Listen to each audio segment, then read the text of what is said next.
لا حول ولا قوة إلا بالله العلي العظيم. أعوذ بالله من الشيطان الرجيم.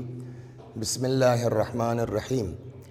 الحمد لله رب العالمين بارئ الخلائق أجمعين باعث الأنبياء والمرسلين، والصلاة والسلام والتحية والإكرام على البشير النذير السراج المنير سيدنا ونبينا وشفيعنا إن شاء الله أبي القاسم المصطفى محمد. اللهم صل عليه وعلى أهل بيته مظاهر جلالك وجمالك، واللعن على أعدائهم الشاكين فيهم المنحرفين عنهم أجمعين. أما بعد، فقد قال مولانا علي بن الحسين زين العابدين عليهم الصلاة والسلام: إن للعباس منزلة يوم القيامة یغبط بہا جمیع الشہداء۔ آج محرم کی 8ویں تاریخ ہے، اور عموماً 8 محرم کو باب الحوائج حضرت ابو الفضل العباس علیہ الصلاۃ والسلام کا تذکرہ ہوتا ہے۔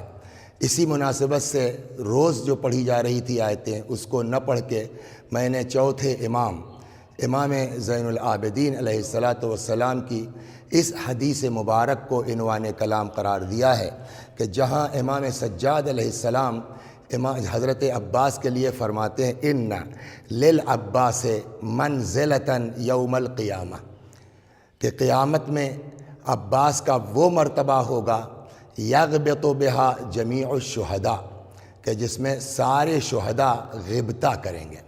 پہلے یہ 2 لفظ ہیں، ان کی وضاحت ہو جائے تب حدیث کی عظمت سمجھ میں آئے گی کہ حضرت عباس کے بارے میں امام سجاد علیہ السلام نے کتنا زبردست جملہ ارشاد فرمایا ہے۔ ایک ہے غبطہ اور ایک ہے شہید۔ دیکھیے، شہید کے بارے میں قرآن مجید میں 2 آیتیں صاف طور پر ہیں، جہاں ارشاد ہوتا ہے: وَلَا تَحْسَبَنَّ الَّذِينَ قُتِلُوا فِي سَبِيلِ اللَّهِ أَمْوَاتًا بَلْ أَحْيَاءٌ عند ربہم یرزقون۔ وہ لوگ جو اللہ کی راہ میں قتل کر دیے گئے ہیں، انہیں مردہ نہ سمجھو، وہ زندہ ہیں، عند ربہم یرزقون، اور اپنے اللہ کے پاس سے روزی پا رہے ہیں۔ دوسری آیت میں ارشاد ہوتا ہے: وَلَا تَقُولُوا لِمَنْ يُقْتَلُ فِي سَبِيلِ اللَّهِ۔ وہ لوگ جو اللہ کی راہ میں قتل ہو گئے ہیں، انہیں مردہ نہ کہو، بلکہ وہ زندہ ہیں، وَلَكِنْ لَا تَشْعُرُونَ، تم ان کی حیات کو، ان کی زندگی کو سمجھ نہیں سکتے ہو۔ تو ایک آیت میں ہے وَلَا تَحْسَبَنَّ الَّذِينَ قُتِلُوا، اور دوسری آیت میں ہے وَلَا تَقُولُوا لِمَنْ يُقْتَلُ، کہ مت کہو ان کو جو اللہ کی راہ میں قتل ہو گئے ہیں مردہ۔ دوسری آیت میں مت سمجھو ان لوگوں کو جو اللہ کی راہ میں قتل ہو گئے ہیں مردہ۔ یعنی قرآن مجید انسان کو 2 آیتوں کے ذریعے زبان پر بھی پہرا بٹھلاتا ہے اور فکر پر بھی پہرا بٹھلاتا ہے کہ نہ جو ہے وہ شہید کو مردہ کہہ سکتے ہو، نہ شہید کو مردہ سمجھ سکتے ہو۔ بعض روایتوں میں ہے کہ شہید بہشت میں بغیر حساب و کتاب کے جائے گا۔ جناب فاطمہ زہرا سلام اللہ علیہا ایک دن رسول اللہ کی خدمت میں تشریف لائیں۔ واقعہ یہ ہوا کہ ایک دن مولائے کائنات نے جناب فاطمہ سے کہا کہ کام کی وجہ سے آپ تھک جاتی ہیں، اگر آپ بابا سے بات کیجئے اور کسی کنیز کا انتظام ہو جائے تو آپ کے کاموں میں مددگار ثابت ہوگی۔ مولائے کائنات نے فرمایا، جناب فاطمہ تشریف لائیں، پیغمبر کے پاس کچھ لوگ بیٹھے تھے، واپس آ گئیں۔ حضرت کو جب وقت ملا تو خود آ گئے جناب فاطمہ کے یہاں۔ فرمایا، بیٹی تم گئی تھی خیریت تو کا علی نے اس طرح کہا ہے۔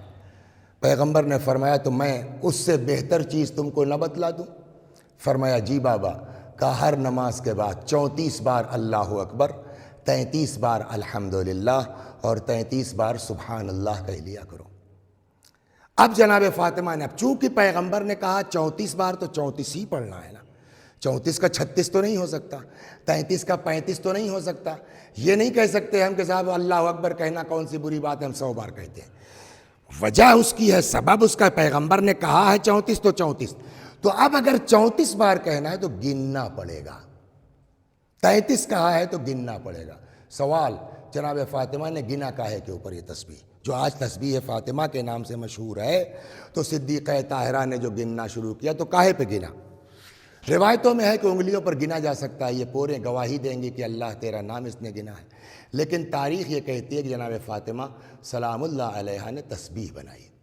تو اب تسبیح کاہے کی بنے گی؟ اس زمانے میں سوائے مٹی کے اور کوئی دوسری چیز تو ممکن نہیں تھی۔ ہم چھوٹے سے چھوٹا کام بھی کرتے ہیں تو برکت اور تبرک کا لحاظ رکھتے ہیں۔ تاریخ اسلام کی پہلی تسبیح بن رہی ہے تو بابرکت مٹی چاہیے کہ نہیں چاہیے؟ سوال، فاطمہ زہرا علیہ السلام نے اپنے لیے تسبیح جو بنائی مٹی کہاں سے لائی؟ کیا عجیب آدمی ہو تم، ان کو تلاش کرنے، وہ اپنے قدم کی مٹی لے لیں وہی بابرکت ہے، اپنے بیٹوں کے قدم کی مٹی لے لیں وہی بابرکت ہے، کعبے سے منگا لیں، رسول اللہ کے زیر قدم مٹی لے لیں، لیکن روایت یہ کہتی ہے کہ یہ فاطمہ نے کہیں سے یہ خاک نہیں لی۔ کہاں سے منگوایا؟ میدان احد سے۔ میدان احد میں کہاں سے؟ کہا حمزہ کی قبر کی خاک۔ کچھ سمجھ میں آیا؟ شہید وہ ہے جس کی قبر کی خاک کو فاطمہ زہرا تبرک سمجھے۔ اب اس سے بڑھ کر کے شہید کی عظمت میں کچھ کہنے کی ضرورت نہیں ہے، نہ مردہ کہہ سکتے ہیں نہ مردہ سمجھ سکتے ہیں۔ ہمارے جسم پر اگر اتنا یا اس سے زیادہ خون لگ جائے تو ہم 2 رکعت نماز کے لیے نہیں کھڑے ہو سکتے خدا کی بارگاہ میں، اور شہید میدان جنگ میں گرا ہے، پورا جسم لہو لہان ہے، نہ غسل کی ضرورت ہے نہ کفن کی ضرورت ہے، اسی طرح ہمیشہ کے لیے بارگاہ الہی میں۔ تو اب اگر دیکھا جائے اس اعتبار سے تو شہید کے برابر کس کا مقام ہے کائنات میں؟ تو پہلا جملہ حدیث کا یہ ہے، شہید کے برابر بعد محمد و آل محمد، شہید سے بڑا مرتبہ کو۔ ایک روایت کہتی ہے فوق کل بر بر، ہر نیکی کے اوپر ایک نیکی ہے۔ آپ کوئی بھی نیکی کر لیجئے وسیم صاحب، یہ نہیں کہہ سکتے ہم اور آپ کہ بہت بڑی نیکی کر لے، اس سے اوپر کچھ نہیں ہو سکتا۔ فوق کل بر بر، ہر نیکی کے اوپر ایک نیکی ہے، لیکن اگر انسان راہ خدا میں قتل کر دیا جائے تو اب روایت کہتی ہے لیس فوقہ بر، اب اس سے اوپر کوئی نیکی نہیں ہے۔ تو یہ 5-7 منٹ میں میں آپ کو شاید سمجھانے میں کامیاب ہو گیا کہ شہید سے بڑا مرتبہ محمد و آل محمد کے بعد کسی کا نہیں ہے۔ تو ایک لفظ ہوا شہید۔ دوسرا لفظ جو استعمال ہوا ہے اس حدیث میں غبطہ۔ دیکھیے 2 چیزیں عربی زبان میں 2 لفظ ہیں، ایک کا نام ہے غبطہ اور ایک کا نام ہے حسد۔ غبطہ کسے کہتے ہیں اور حسد کسے کہتے ہیں؟ کیا فرق ہے غبطہ اور حسد میں؟ حسد کہتے ہیں کسی کی ترقی کو دیکھ کے جلنا۔ ارے ہم لوگ ایک ساتھ پڑھتے تھے، ایک ساتھ، یہ وہاں پہنچ گیا، کچھ ایسا کرو کہ یہ گر کے ہمارے برابر ہو جائے، یہ کیا ہے؟ حسد۔ غبطہ کیا ہے؟ کہ کسی کی ترقی کے جلے بغیر یہ کوشش کرنا کہ ہم اٹھ کے اس کے برابر ہو جائے، اسے غبطہ کہتے ہیں۔ دین نے حسد کو منع کیا ہے، غبطے کو منع نہیں کیا ہے۔ روایت کہتی ہے الحسود لا یسود، حاسد کو کبھی نفع نہیں ہو سکتا۔ اس پر ایک چھوٹا سا قصہ میں آپ کو سناتا ہوں، جہاں روایت کہتی ہے کہ حاسد کو کبھی نفع نہیں ہو سکتا۔ کہتے ہیں ایک کوئی تاجر تھا، اس زمانے کی بات ہے جب غلاموں کی خرید و فروخت ہوا کرتی تھی، تو وہ گیا مارکیٹ میں اور وہاں جا کر کے ایک لڑکا خرید لایا اور اس کو بالکل اپنی اولاد کی طرح پالا، اپنے بچے کی طرح پرورش کی۔ جب یہ جوان ہو گیا تو ایک دن لڑکے کو بلایا، کہا تم میرے غلام؟ اس نے کہا جی سر۔ لیکن میں نے تم کو اولاد کی طرح پالا؟ کہا جی ہاں۔ میں نے تم کو کبھی غلام سمجھا؟ کہا نہیں۔ کہا جانتے ہو ایسا کیوں؟ کہا فرمائیے۔ کہا تم سے ایک کام لینا ہے۔ بولیے۔ کہا نہیں، پہلے وعدہ کرو کہ تم میری بات کا انکار نہیں کرو گے۔ اس نے کہا آپ حکم کیجئے۔ کہا نہیں، وعدہ کرو کہ تم میری بات مانو گے؟ کہا ہاں مانیں گے۔ کہا ایک کام کرو، یہ میرے سارے جو ہے وہ مال و دولت ہے، سونا چاندی جو کچھ تھا اکٹھا کیا تھا، کہا یہ لو تم، اور چل کے پڑوسی کی چھت پہ مجھ کو قتل کرو، اور میرا یہ سارا مال و اسباب لے کے تم چلے جاؤ، فرار کر جاؤ۔ تو اس نے کہا کہ مالک، دنیا میں کوئی ایسا آدمی بھی ہے کہ جو خود سے اپنا قتل کروانا چاہتا ہو؟ وجہ سبب. اب دیکھیے حسد آدمی کہاں لے جاتی ہے. کہنے لگا اصل میں اس جو سامنے والا ہے نا، ہم دونوں نے بزنس ایک ساتھ شروع کیا، میں نے جتنا چاہا اس کو گرانے کے لیے کوشش کی، یہ اتنا ہی ترقی کرتا چلا گیا. اب مجھ سے اس کی ترقی دیکھی نہیں جاتی ہے. آخری چارہ یہی ہے کہ لے چلو مجھ کو، اس کی چھت کے اوپر ذبح کر دو، مال و اسباب لے کے چلے جاؤ. لوگوں کو ہمارے اس کے اختلافات کا پتہ ہے، کل کو جب اس کی چھت پہ میری لاش ملے گی، لوگ جو ہے وہ اس کے اوپر الزام لگائیں گے. میں رہوں یا نہ رہوں، دیکھیے حسد کہاں لے جا رہی ہے آدمی کو. میں رہوں یا نہ رہوں، میرے قتل کے الزام میں پھنس کے یہ تو برباد ہو جائے گا، اس کو پھانسی ہو جائے گی. لڑکے نے بھی سوچا یار خود ہی مرنا چاہتا ہے، اتنا پیسہ دے رہا ہے. اس نے لے جا کے پڑوسی کی چھت پہ ذبح کیا، مال و اسباب لیا. ہوا وہی جو اس نے پلان کیا تھا. اب صبح جب چھت پہ لاش ملی، پولیس وغیرہ والے آئے، سب نے گواہی بھی دی کہ اسی کا کام ہو سکتا ہے، تعلقات اس کے ٹھیک نہیں ہے، ہو سکتا ہے لاش ٹھکانے نہ لگا پایا ہو. یہ بیچارہ مظلوم جس کو کوئی علم بھی نہیں ہے، ناکردہ گناہ کے الزام میں، قتل کے الزام میں اریسٹ ہو گیا، اور اب اس کے اوپر مقدمہ چلا. وہ غلام فرار ہے، لیکن کب کس کا دماغ پلٹ جائے، اس لیے کہ یہ قلب تو اس کے ہاتھ میں ہے نا، کب کس کا دماغ الٹ جائے نہیں معلوم. ایک دن بیٹھے بیٹھے اس لڑکے نے سوچا کہ ایک بے گناہ کو تو تم نے مارا ہی ہے بلا وجہ. اب وہ بیچارہ بے خطا آدمی ناکردہ گناہ کے چکر میں پھنس کے اس کو پھانسی ہو جائے گی، تو ایک کو تو تم نے مارا، چلو اگر جا کے تم گواہی دو گے صاحب میں نے مارا، اس کی کوئی خطا نہیں ہے، بچ جائے، ہو سکتا ہے اللہ کریم ہے معاف کر دے. اب جج صاحب، قاضی صاحب فیصلہ لکھنے جا رہے تھے اس تاجر کے خلاف. اتنے میں غلام پہنچ گیا. جناب قتل اس نے نہیں کیا ہے، میں نے کیا ہے. اب ساری عدالت آئی، یہ کیا ہوا؟ اس نے پوری داستان سنائی. لوگوں نے بھی کہا بات تو صحیح ہے، یہ ان کے یہاں کا غلام تھا اور جب سے مرڈر ہوا تب سے غائب بھی ہے. بہرحال جب یقین ہو گیا قاضی کو، تو قاضی نے اس تاجر کو تو باعزت بری کر دیا. اس لڑکے پر مقدمہ چلا. تو قاضی نے جو فیصلہ دیا وہ یہ کہ صاحب جو ہے وہ اس نے ایک قتل کیا ہے، پھانسی تو اس کو ہونا چاہیے، لیکن اگر یہ آ کر کے جو ہے وہ اقرار نہ کر لیتا تو میرے ہاتھ سے ایک بے گناہ کو پھانسی مل جاتی. لہٰذا اس شکرانے میں اس کو بھی رہا کرتا ہوں. اس آدمی نے اپنی جان کیوں دی تھی؟ میں رہوں نہ رہوں، میرے قتل میں پھنس کے یہ تو برباد ہوگا. تمہاری جان چلی گئی، اس کا کچھ نہ ہوا. کتنی زبردست فقرے ہیں اہل بیت کے. یہی تو فرمایا امام نے، الحسود لا یسود، حاسد کو کبھی فائدہ نہیں ہو سکتا. تو دو چیزیں ہیں، ایک کا نام ہے حسد اور ایک کا نام ہے غبطہ. حسد کو شریعت نے منع کیا ہے، بلکہ یہ بھی کہا جاتا ہے، پڑھا کرو قنوت میں، اللہم اجعلنی محسودا ولا تجعلنی حاسدا. پروردگارہ ہم کو حاسد نہ بنانا، لوگ ہم سے حسد کریں، ہم کسی سے حسد نہ کریں. تو حسد سے منع کیا گیا ہے. غبطہ بری چیز نہیں ہے، غبطہ اچھی چیز ہے.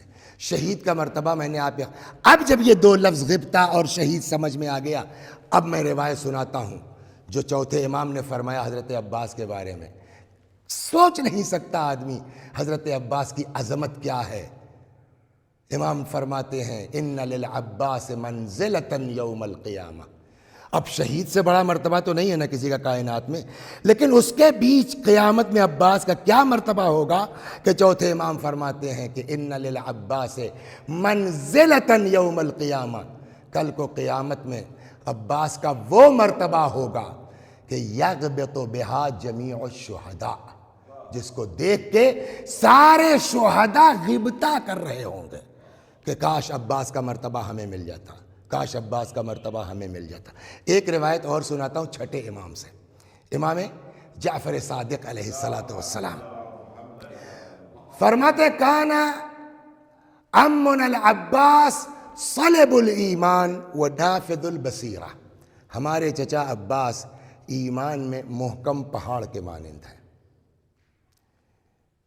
محکم پہاڑ کے مانند ہے، کیا مطلب ہوا اس کا؟ دیکھیے ہم اور آپ کوئی بھی مثال دے سکتے ہیں، لیکن اہل بیت کے یہاں بلا وجہ مثال نہیں ہوتی. اب آئیے پہاڑ کے بارے میں پوچھتے ہیں قرآن سے. الم نجعل الارض مہادا والجبال اوتادا. کیا ہم نے زمین کو گہوارہ نہیں بنایا، پہاڑ کو زمین کے لیے کیل نہیں قرار دیا؟ تو پہاڑ کے لیے کہتے ہیں جتنا اوپر دکھتا ہے اتنا ہی نیچے ہے. کام کیا ہے پہاڑ کا؟ فضا میں جو کشش کا جذبہ پایا جاتا ہے، پہاڑ کا کام یہ ہے کہ اس کو روکتا ہے. یعنی اگر پہاڑ نہ ہو تو زمین کا ٹھہرنا مشکل ہے، اتھل پتھل ہو جائے گی، زلزلے آنے لگیں گے. تو پہاڑ کیا کرتا ہے؟ زمین کو زلزلوں سے بچاتا ہے.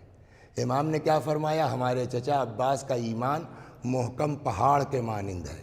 یعنی عباس کا ایمان ہے جو تمہارے ایمان کی حفاظت کرے گا، تمہارے ایمان کو زلزلوں سے بچائے گا. دوسرا کام کیا ہے پہاڑ کا؟ یہ جو دریا آتے ہیں، گنگا ہے، جمنا ہے، گومتی ہے، یا آپ کے یہاں گھاگھرا ہے، یہ کہاں سے؟ سب پہاڑوں سے آتے ہیں نا. پہاڑ کا کام یہ ہے کہ جب سردی کے زمانے میں برف گرتی ہے تو پہاڑ ان برفوں کو اپنے دامن میں محفوظ کر لیتا ہے. اس کے بعد جب گرمیوں کا زمانہ آتا ہے تو آہستہ آہستہ یہ برف پگھلتی ہے اور پھر دریاؤں نہروں سے ہوتی ہوئی پوری دنیا کو سیراب کرتی ہے. اس کی وجہ سے زمین پر ہریالی ہے، اس کی بنا پر جو ہے وہ کھیتیاں اگتی ہیں، اس کی بنا پر زراعتیں اگتی ہیں، اس کی بنا پر گھاس ہری بھری ہوتی ہے. تو پہاڑ کا کام کیا ہے؟ زمین کو ہرا بھرا رکھنا. امام نے کیا فرمایا؟ ہمارے چچا عباس کا ایمان پہاڑ کے مانند ہے. یعنی عباس کا ایمان ہم سب کے ایمان کو ہرا بھرا رکھتا ہے. جناب حضرت ابوالفضل عباس کی تاریخ پڑھے آدمی تو عجیب شخصیت ہے، جہاں نہ اپنا کوئی وجود ہے، جہاں نہ اپنی کوئی سوچ ہے، جہاں نہ اپنی کوئی فکر ہے. جو کچھ ہے وہ امام کا حکم ہے، جو کچھ ہے وہ امام کا فرمان ہے. آپ سن رہے ہیں 2-3 دن سے پیاس کے سلسلے میں، لیکن کیا حضرت عباس کو اس کا اندازہ نہیں تھا کہ بچے کتنے پیاسے ہیں؟ دیکھیں ایک بات عرض کرو، شریف آدمی کے یہاں، شریف گھرانوں میں جو بچے ہوتے ہیں ان سے اس سے مطلب نہیں کہ میرا چچا کون ہے، میرا باپ کون ہے. بچوں کی مینٹیلٹی یہ ہے کہ وہ یہ دیکھتے ہیں کہ میرا کام کس کے ذریعے ہوگا. آپ کے گھر میں بچے ہیں، پتا ہے کہ پاپا سے یہ کام نہیں ہوگا، یہ پین اور پینسل اور کتاب کاپی چچا جلدی لا دیں گے، تو لڑکے چچا سے کہتے ہیں. فطرت یہ ہے.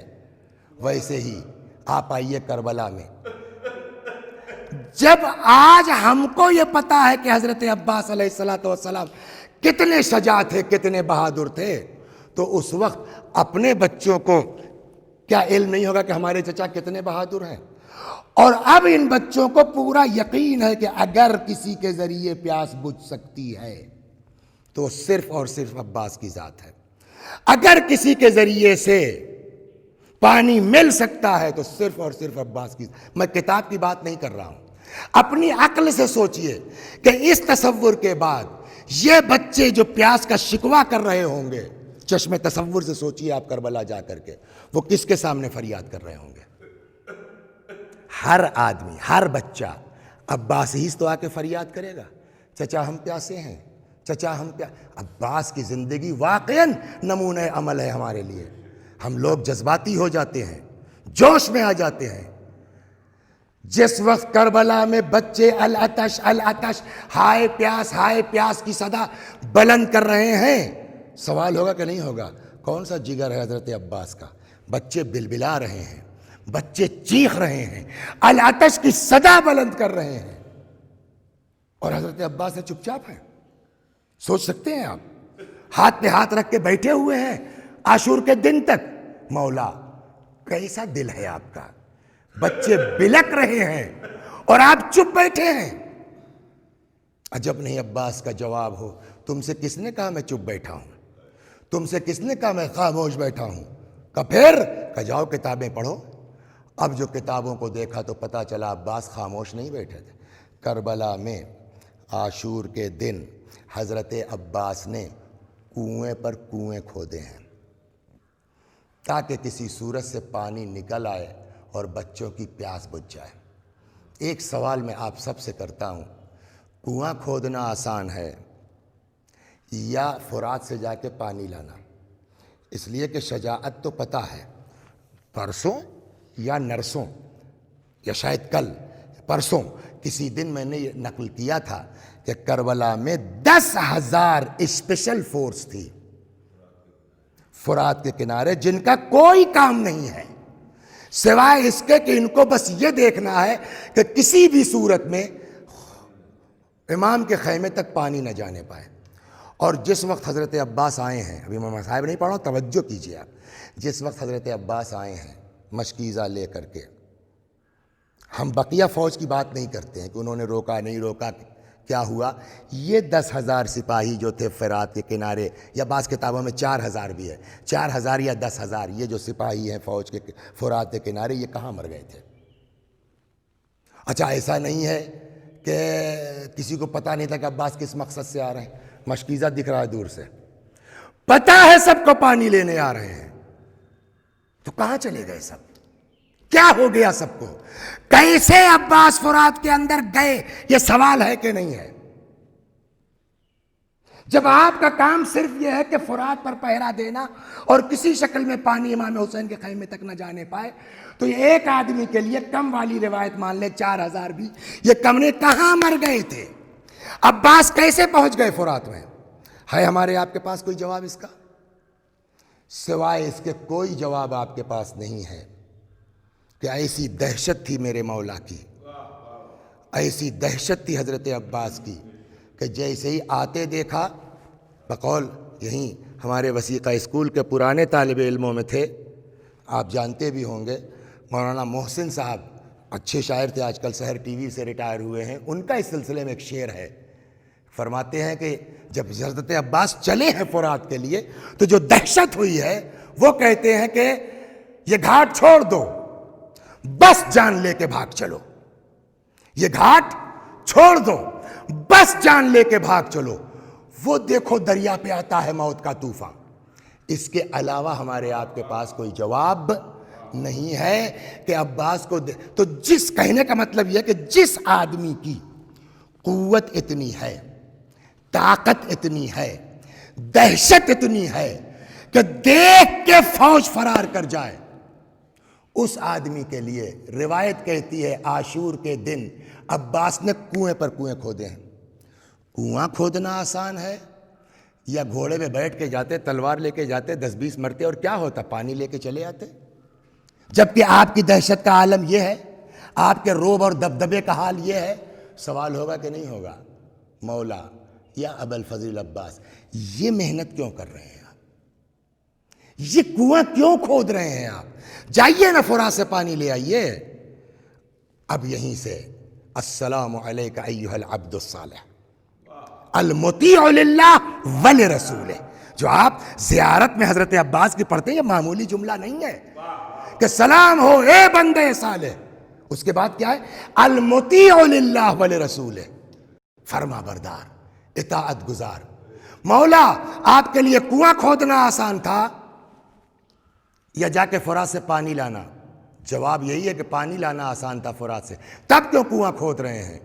کہ تم جوش کا نام سمجھتے ہو نا، لیکن میں یہ سمجھتا ہوں میرے دل پہ کیا گزر رہی اس سے مجھ سے مطلب نہیں ہے، بچوں کے بلبلانے کو دیکھ کے مجھ کو کتنی تکلیف ہے مجھ سے اس سے مطلب نہیں ہے۔ میں کوئی کام نہیں کروں گا جب تک کہ میرا مولا مجھے اجازت نہیں دے گا۔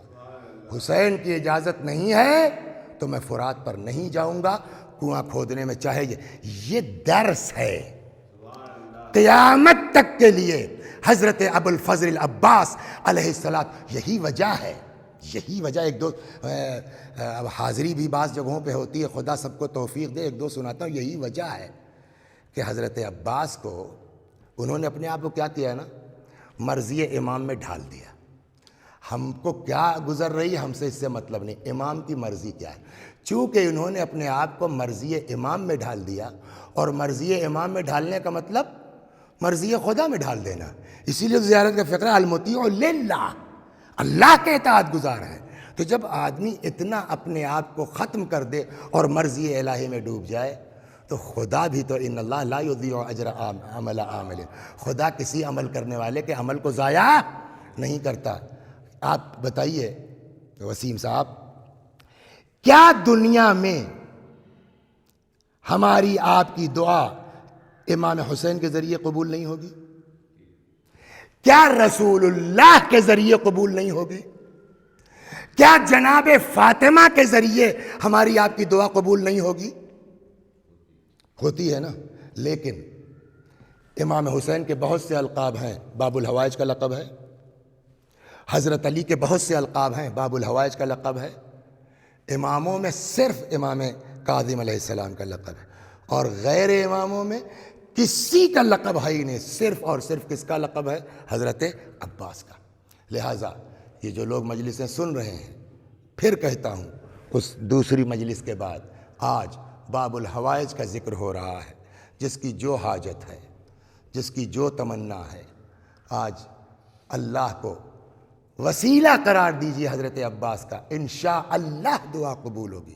ایک بزرگ عالم دین تھے، خدا غریق رحمت کے مراجع میں تھے، نجف اشرف میں، وہ 8 محرم کو حضرت عباس کے نام کی حاضری کرتے تھے ہر سال۔ اللہ اور مومنین کو بھی توفیق دے عباس کے نام پر۔ انتقال ہو گیا، جب ان کا انتقال ہوا تو اچھے خاصے مقروض ہو کے مرے تھے، تو اب جو ان کے صاحبزادے وہ بھی عالم دین ہیں، تو بیچارے باپ کا قرض ہی ادا کرنے میں لگے رہے، یہاں تک کہ محرم آ گئی۔ تو ان کا مرحوم کا ایک مخصوص باورچی تھا جو ہر سال حاضری کا کھانا پکاتا تھا۔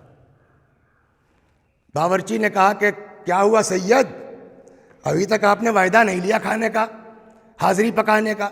انہوں نے کہا یار کوئی ہمارے اوپر واجب تھوڑی ہے، منت تھوڑی ہے، میرے باپ کے پاس تھا وہ کرتے تھے، میرے پاس نہیں ہے میں نہیں کروں گا۔ اس باورچی نے کہا اے سید،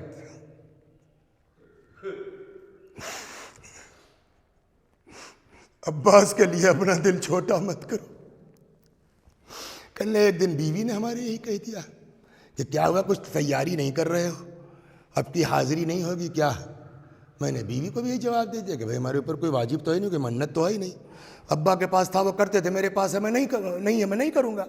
بیوی نے بھی وہی جملہ کہا کہ عباس کے لیے دل چھوٹا مت کرو۔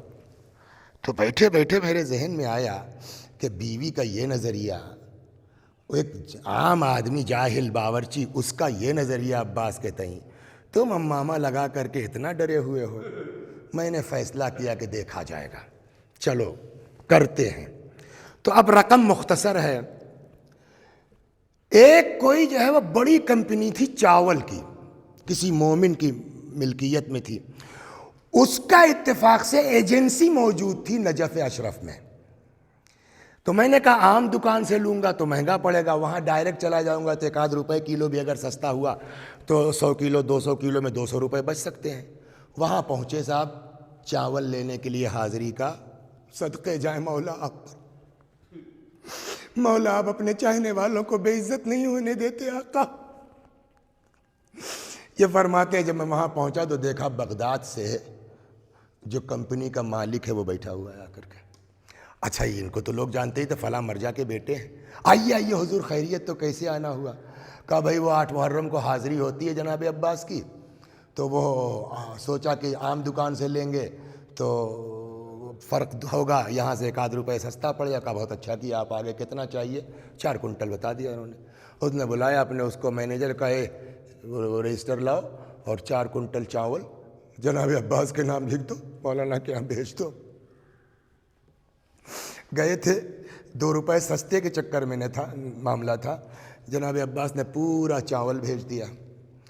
اب یہ بیچارے لکڑی وغیرہ کا انتظام کرنا ہے، تو اب کہنے لگے ایک ایک پیسہ تو جوڑنا تھا ہم کو، چھت بڑی تھی کہ اسی چھت پہ پکنا تھا، اب لکڑی آ گئی، اتنی اوقات نہیں کہ ہم مزدور لگا کے لکڑی اوپر پہنچائیں، تو اپنا جو ہے وہ ابا قبا اتار کے اور خود ہی جو ہے وہ باپ بیٹے مل کے لکڑی چھت پہ پہنچا رہے تھے کہ بھائی 2 روپے بچ جائیں گے مزدوری کے۔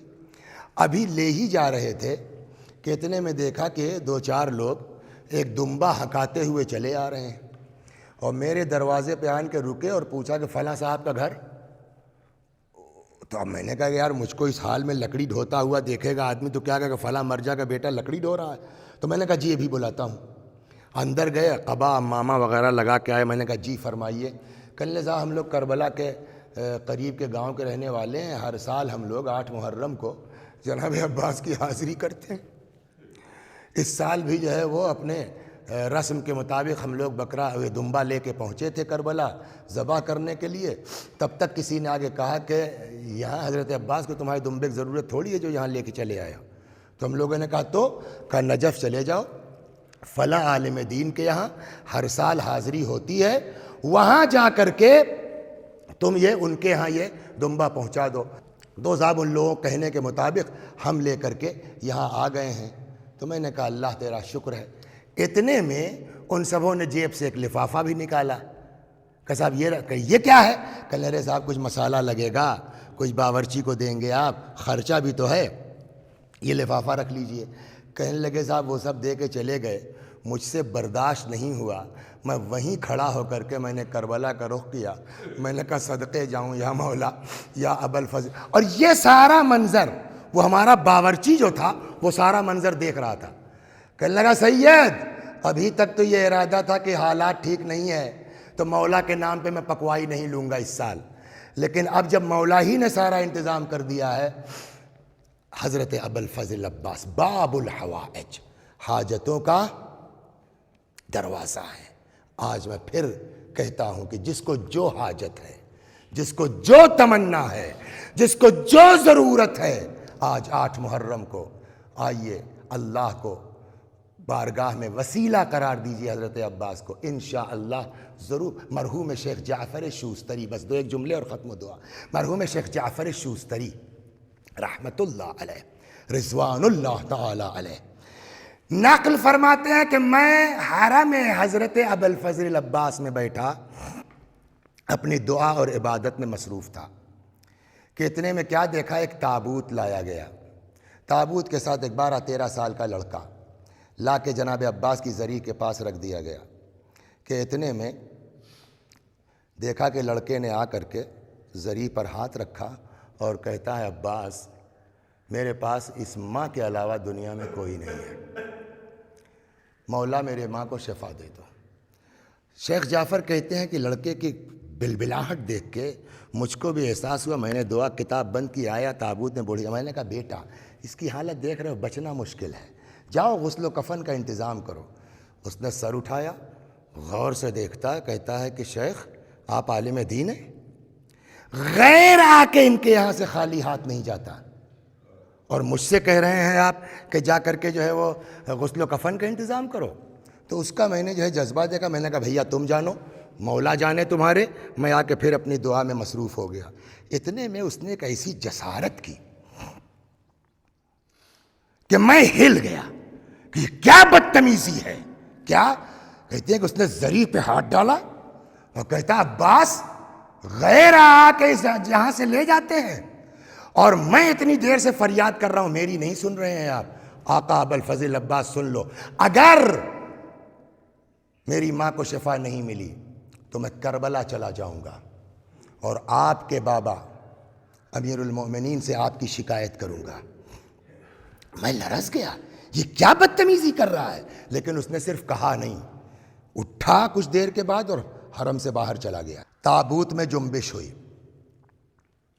وہ بڑھیا اٹھ کے بیٹھ گئی. اتنے میں اس کا بیٹا آیا. بیٹے نے ماں کا ہاتھ پکڑا, ماں نے بیٹے کا ہاتھ پکڑا. عباس کی زری کا طواف شروع کیا. اپنی دیہاتی زبان میں مشکور یا خزینب, مشکور یا ابو فاضل, شکریہ ادا کرنا شروع کیا. نکلنا چاہتے تھے, میں نے پکڑا. کیا بات ہے, کیسے شفا ملی؟ لڑکا کہتا ہے آپ ہی تو کہتے تھے نا جاؤ غسل و کفن کا انتظام کرو. دیکھا شفا لے لی میں نے. مانگنے کا سلیقہ ہونا چاہیے. اس واقعے کو یہیں روک دیتا ہوں میں, ابھی پھر اس کو پورا کرتا ہوں. مانگنے کے سلیقے پر بات آ گئی ہے. جب نادر شاہ درانی, جب اس نے ہندوستان پر حملہ کیا اور قبضہ وبضہ کر لیا, حالات نارمل ہو گئے, تو نادر شاہ درانی کا ایک وزیر شیعہ تھا جس کا نام تھا مہدی. مہدی نے کہا نادر شاہ سے کہ بھئی اب تو سب ہو گیا، اب ہم کو اجازت دیجئے، میں ذرا نجف جانا چاہتا ہوں۔ نجف کاہے کے لیے؟ کہا حضرت علی علیہ السلام کی زیارت کو، مولا کی۔ نادر نے کہا تم لوگ بھی شیعہ لوگ عجیب آدمی، مردے کی زیارت کو کیا پاؤ گے جا کے؟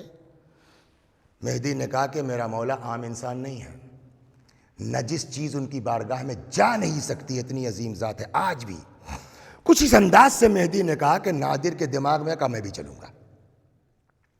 اب صاحب ایک برتن میں شراب، نجس ہے نا، ایک برتن میں شراب رکھی گئی، سیل کیا گیا، ایک کتا لیا گیا، چل پڑے۔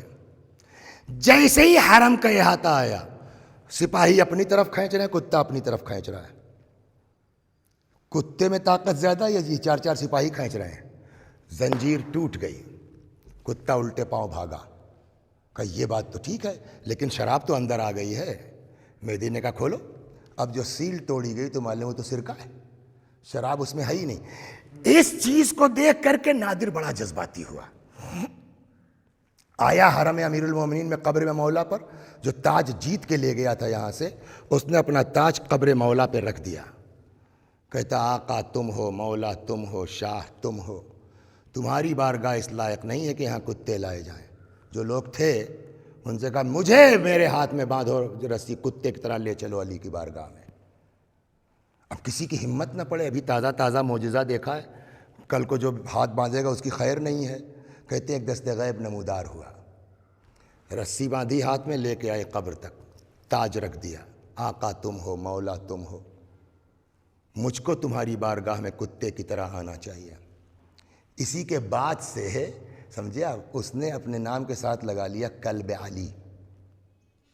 اس کی مہر میں یہی جملہ تھا، کلب آستان علی نادر شاہ قلی۔ اب یہاں سے نجف سے اصل سنانا، یہ نجف سے زیارت وغیرہ کر کے مہدی نے دیکھا معاملہ درست ہے، لے کے آ گیا کربلا۔ اس کو پہلے لے کے آیا امام حسین علیہ السلام کی بارگاہ میں، ایک ایک چیز سمجھانا شروع کی۔ یہ امام حسین کی قبر ہے، یہ علی اکبر کی قبر ہے، یہ حبیب ابن مظاہر ہیں، یہ شہداء ہیں، سب کی زیارت ویارت کروانے کے بعد اب لے کے آیا حضرت عباس کی قبر کا۔ یہ کس کی قبر ہے؟ کہ یہ حسین کے بھائی علی کے فرزند ابو الفضل عباس کی قبر ہے۔ نادر شاہ کے دماغ میں بات آئی نہیں، کہنے لگا جب یہ علی کے بیٹے ہیں، حسین کے بھائی ہیں، تو جیسے اصحاب کی قبر ساتھ میں ہے، بیٹے کی قبر پاس میں ہے، تو بھائی دور کیوں ہے؟ اب نادر نے، وہ مہدی نے لاکھ سمجھانا چاہا، ان کی خواہش تھی، ان کی وصیت تھی، لیکن اس کی سمجھ میں نہیں آ رہا ہے۔ اچانک، اب یہاں سے سنیے، اچانک شور گریہ بلند ہوا۔ کیا بات ہے؟ تو مہدی نے کہا کہ یہاں تو اکثر مصیبت زدہ آتے رہتے ہیں، کسی کے اوپر کوئی آفت آئی ہوگی، آیا ہوگا اپنے حالات کو درست کرنے کے لیے۔ کہا بلاؤ دیکھو کون ہے۔ تو ایک لڑکا جوان پکڑ کے لایا گیا۔ کیا بات ہے؟ کہنے صاحب ہم کربلا کے پاس کے گاؤں کے رہنے والے ہیں، مجھے دن کی طرح یاد ہے، رمضان المبارک کا مہینہ تھا، رات میں جب یہ مطالعہ کر رہا تھا میں، خدا شاہد اٹھ کے بیٹھ گیا میں پڑھتے پڑھتے کہ کتنے خوش قسمت وہ لوگ ہیں کہ جن کے یہاں اتنی اچھی رسمیں پائی جاتی ہیں۔ سنائیں آپ کو، کہ ہم لوگ کربلا کے پاس کے گاؤں کے رہنے والے ہیں، ہمارے یہاں رسم یہ ہے کہ جب شادی ہوتی ہے تو دولہا دلہن کو سیدھے گھر لے کے نہیں جاتا، پہلے رخصت کرا کر کے باوفا کی بارگاہ میں ہم لوگ آتے ہیں، یہاں ایک دوسرے سے وفاداری کا عہد و پیمان کرتے ہیں، اس کے بعد اپنے گھر جاتے ہیں۔ میری بھی شادی ہوئی تھی، گاؤں کی رسم کے مطابق میں اپنی بیوی کو لے کے گھر کے لیے، کربلا کے لیے آ رہا تھا کہ راستے میں ڈاکوؤں نے حملہ کر دیا، سارا مال و اسباب جو لوٹا وہ تو لوٹا ہی، میری بیوی کو بھی اٹھا کے لے کے چلے گئے۔ تو میں کہاں جاؤں؟ آیا ہوں یہاں۔ نادر شاہ نے کہا کہ بتاؤ کہاں کا واقعہ، کل تک تیری بیوی مل جائے گی۔ ایسا پکا عقیدے والا کہ اللہ مجھ کو تمہاری مدد کی ضرورت نہیں ہے۔ کسی نے کہا ذرا تمیز سے بات کرو، ہندوستان سے بڑا ظالم بادشاہ ہے، سنبھل کے۔ اس کے منہ سے نکل گیا کیا میرے مولا سے زیادہ طاقت اس کے پاس ہے؟ یہ جملہ نادر نے سن لیا، کہنے لگا ٹھیک ہے جاؤ، اگر کل تک تیری بیوی نہیں ملی تیری خیر نہیں ہے۔ بات ختم ہو گئی۔ اب دیکھیے، اول تو بیوی کا غم، مال کا غم، اور اب اپنی جان پر بھی آ گئی ہے۔ آ کے گر پڑا قبر عباس پر۔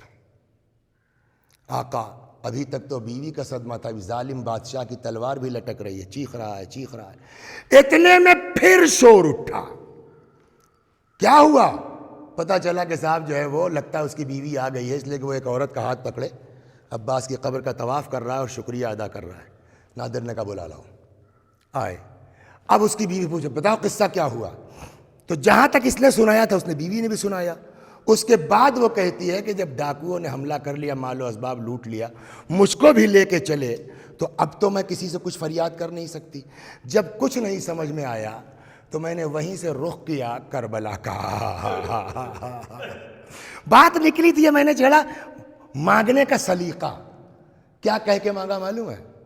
اے سقائے سکینہ میری مدد کرو، نہیں۔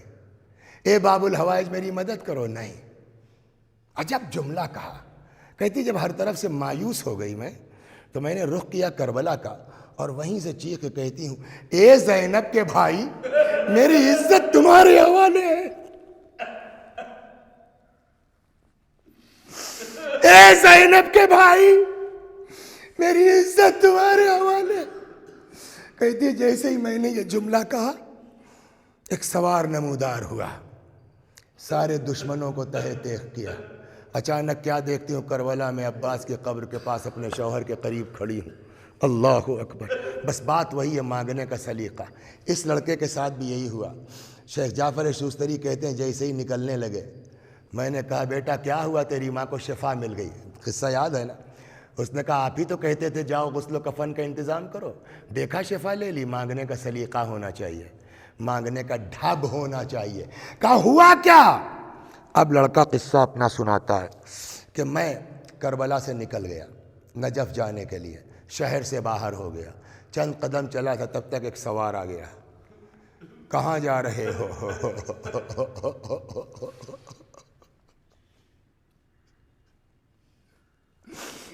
خدا تجھے عباس کا واسطہ، اللہ باب الحوائج کا واسطہ، خدا ایک نگاہ کرم ہم پر بھی کر دے صدقے میں ابو الفضل العباس کا۔ ایک سوار نمودار ہوا۔ کہاں جا رہے ہو؟ نجف جا رہا ہوں۔ کاہے کے لیے؟ کہا علی کی شکایت کرنے۔ کیا مطلب؟ کہیں نوکر مالک کی شکایت کرتے ہیں؟ کیا کیا عباس نے جو شکایت کرنے جا رہا؟ کہا دنیا کو ملتا ہے، میرے پاس کوئی نہیں ہے سوائے ماں کے، شفا کے چاہ رہا تھا، نہیں سن رہے ہیں۔ فرمایا اچھی بات نہیں ہے، واپس چلا جا۔ کہا نہیں میں تو شکایت کروں گا۔ کہا تیری ماں کو شفا مل چکی ہے، جا۔ کہا آپ کے کہنے سے چلا جاؤں؟ اتنا راستہ آ گیا ہوں، واپس جاؤں اور پتہ چلے کہ نہیں شفا ملی تو؟ کہاں ملیں گے اتنے کریم آقا جو عطا بھی کریں اور چاہنے والوں کی ناز برداری بھی کریں۔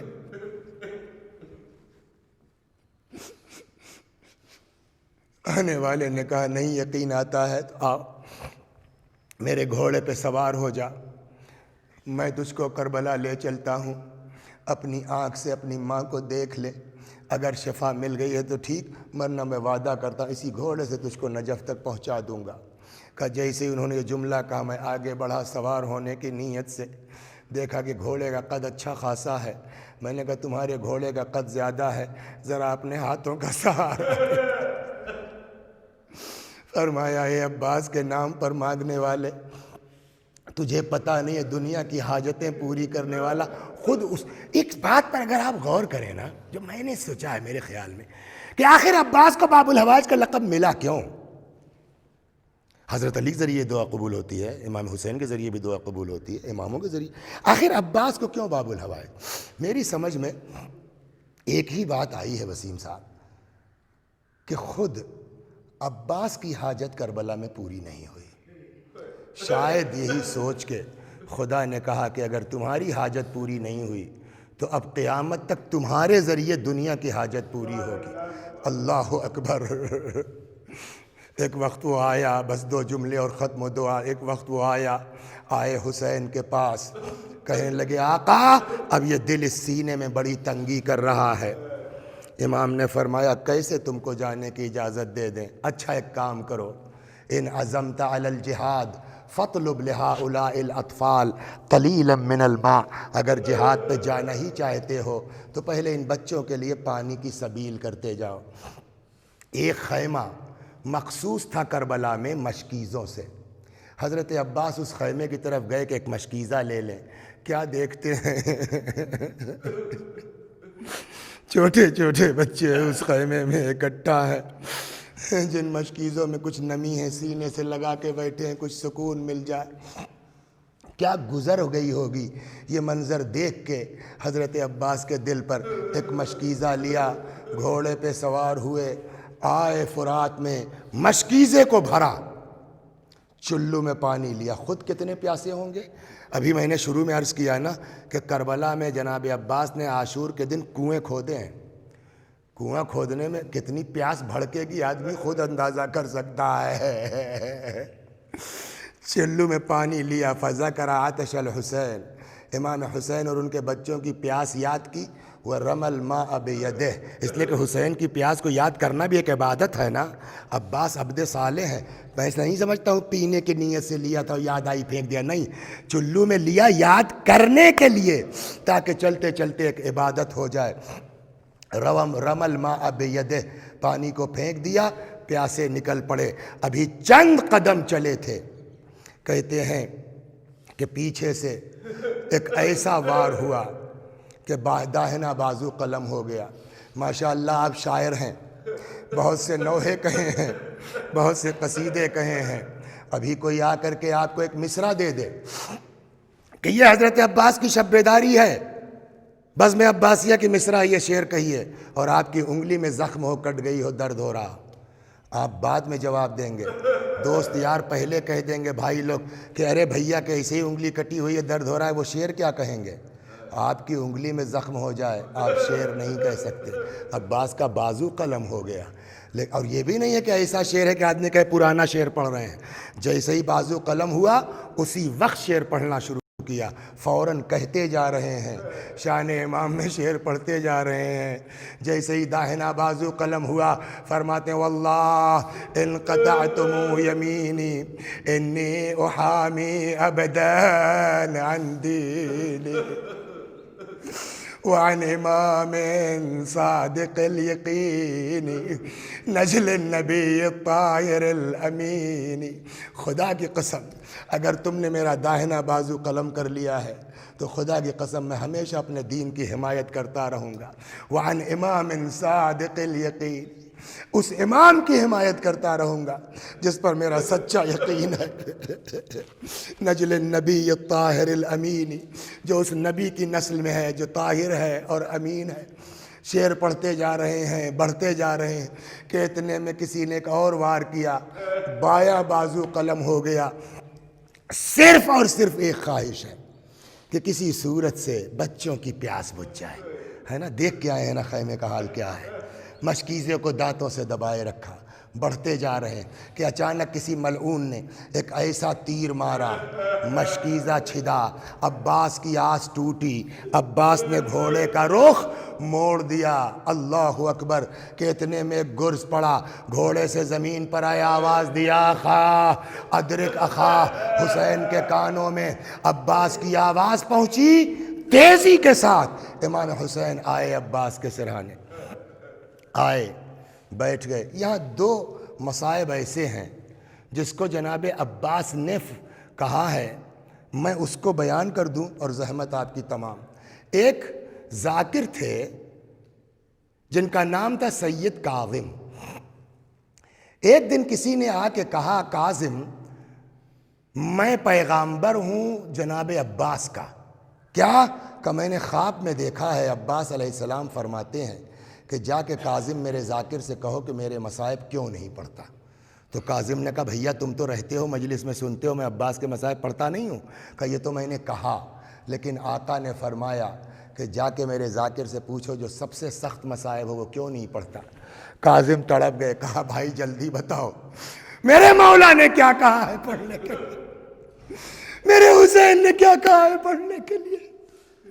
کہا آقا نے فرمایا ہے کہ میرے ذاکر سے پوچھو کہ جب کوئی سوار گھوڑے سے گرتا ہے اپنے بازوؤں کو ٹیک دیتا ہے، ارے جس کے جہج سے جس میں بازو نہ ہو وہ گھوڑے سے زمین پر کیوں کر آیا۔ ایک تو یہ ہے۔ دوسرا، جب گر پڑے حضرت امام حسین کو آواز دی، امام حسین آئے، سرہانے بیٹھ گئے، عباس کا سر اپنے زانوؤں پہ رکھ لیا، بھیا کوئی خواہش ہو تو بولو، کوئی آرزو ہو تو بولو، کوئی تمنا ہو تو بولو۔ فرمایا آقا میری لاش خیمے میں نہ لے جائیے گا۔ کیوں؟ کہا آپ کہتے تھے نا تم فوج کے سردار ہو، بیویاں سردار کی لاش دیکھ کے برداشت نہیں کر پائیں گی۔ دوسرے یہ کہ میں نے بچوں سے پانی کا وعدہ کیا تھا، نہیں چاہتا بغیر پانی کے میری لاش بھی بچوں کے سامنے جائے۔ یہ ہو گیا نا، ایک بچپنے سے ہم آپ سنتے آئے ہیں۔ فرمایا آقا ایک آنکھ میں خون ہے، ایک آنکھ میں تیر ہے، اگر آپ خون صاف کر دیتے چلتے چلتے آپ کی زیارت اے میرے مولا عباس آپ کیا تھے نہیں معلوم آقا، چاہتا ہوں چلتے چلتے ایک بار دیکھ لوں آپ کو۔ کسی ذاکر نے قم میں یہ روایت پڑھ دی، ایک بزرگ عالم دین تھے، بعد میں انہوں نے اس ذاکر کو ٹوکا ایسی روایتیں مت پڑھا کرو جس کی سند کمزور ہے، ضعیف ہے۔ بات ختم ہو گئی۔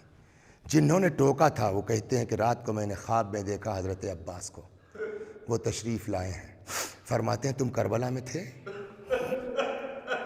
تم کو پتہ ہے تیر کا قصہ کیا ہے؟ میں بتاؤں تم کو؟ جی مولا۔ کہ جب دونوں بازو میرے قلم ہو گئے تو اچانک آ کے آنکھ میں ایک تیر لگا، ہاتھ ہوتا تو ہاتھوں سے تیر کو نکال لیتا، اب ہاتھ تو قلم ہو چکے ہیں، تو پہلے میں نے سر کو جنبش دی کہ شاید تیر نکل جائے، جب نہیں نکل سکا تو میں نے سر کو جھکایا کہ زانو سے دبا کر کے سر اٹھا لوں تیر نکل جائے، کہ اتنے میں پیچھے سے ایک گرز پڑا، عباس کا سر شگافتہ ہوا۔ ابھی امام حسین علیہ السلام عباس کا سر زانوں پہ لے کے یہ باتیں ہی کر رہے تھے کہ اتنے میں موت کا پسینہ پیشانی پہ آیا۔ کتنی اذیت ہوئی ہے حضرت کی شہادت پر امام کو، اور میں نے مجلس تمام کر ایک ہچکی لی، روح نکلی، وہی حسین جو اتنے پیار سے آغوش میں سر رکھے باتیں کر رہے تھے، وہی حسین۔ روایت کہتی جیسے ہی عباس کی روح نکلی نا مولا تڑپ گئے۔ میں وہ منظر سناؤں آپ کو جو کتابوں میں لکھا ہے، سر رکھ دیا زمین پر، کھڑے ہو گئے، آسمان کی طرف رخ کرتے ہیں، کمر پہ ہاتھ رکھتے ہیں، آسمان کو تکتے ہیں، فرماتے ہیں الآن انکسر ظہری، بھیا کمر ٹوٹ گئی، اور پھر اپنے آپ کو عباس کے لاشے پہ ایک دو بار نہیں بار بار اٹھتے ہیں، آسمان کو تکتے ہیں، اپنے آپ کو عباس کے لاشے پہ گرا دیتے ہیں، بھیا کمر ٹوٹ گئی، بھیا تدبیر کی ساری راہیں مسدود۔ وَسَيَعْلَمُ الَّذِينَ ظَلَمُوا أَيَّ مُنقَلَبٍ يَنقَلِبُونَ إِنَّا لِلَّهِ وَإِنَّا إِلَيْهِ راجعون۔ خدا ہماری اس عزا کو قبول فرما، مزید عزائے اہل بیت کی توفیق کرامت فرما، جب تک زندہ ہیں در اہل بیت سے وابستہ رکھ، مرنے کے بعد جوار معصومین میں جگہ کرامت فرما۔ یا اللہ جو لوگ جہاں جس طرح بھی ذکر حسین کو عام کرنے کی کوشش کر رہے ہیں، خدا ان کی کوششوں کو قبول فرما۔ ہمارے مولا، ہمارے آقا، ہمارے مالک، ہمارے صاحب، ہمارے سید و سردار امام زمانہ کو ہم سے راضی اور خوشنود فرما، حضرت کے ظہور میں تعجیل فرما، ہمیں آقا کے غلاموں میں شمار فرما۔ وآخر دعوانا ان الحمد للہ رب العالمین۔